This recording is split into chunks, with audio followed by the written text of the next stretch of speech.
we're out fishing today, running the new BX jointed series, BX Minnow and a BX shad.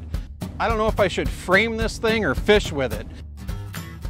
Now we've got a jointed lure. It's got a lot of features with an unbelievable action. It's actually got a balsa body, but it's got a copolymer outside so they can build the scale pattern into the lure. It's super, super tough. It's not gonna get beat up like a normal balsa lure. You know, it's just a tremendously tough, durable lure.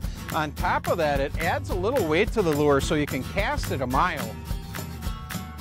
There's one. Yeah, the BX jointed shad. It's something you're gonna have to try. You know, it's got the realistic scale patterns, the tremendous colors.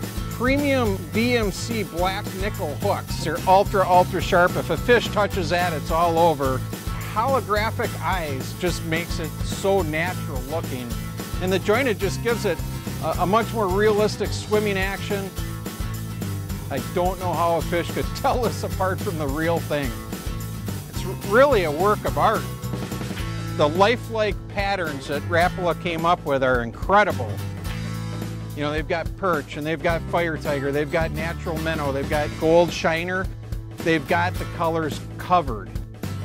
The cleaner the water, the more natural, you know, like a trout or a perch. The darker the water, the darker the day, more into your fire tiger type looking stuff and a little brighter patterns.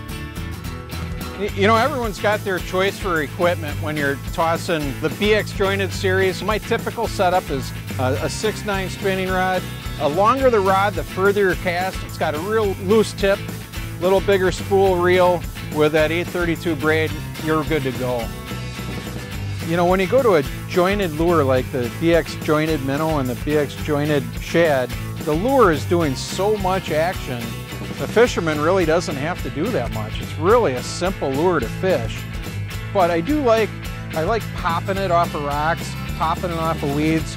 Now and then just a pause, especially right by the boat. If that fish is following, it'll make them bite. The warmer the water, sometimes a little faster. Real cold water, a slower retrieve. If you fish it slow, it'll make them bite. If you fish it fast, it might turn them on. So, you know, they cast a mile, they troll like champions. I'm gonna use this a lot over the top of weeds. Certainly casting wing dams, I'm gonna use it a lot, casting riprap. So basically you can fish it anywhere. Tremendous lure from Rapala. I don't know how the guys at Rapala do it. Every year they come up with new innovative ideas, and here's one that you're gonna have to have.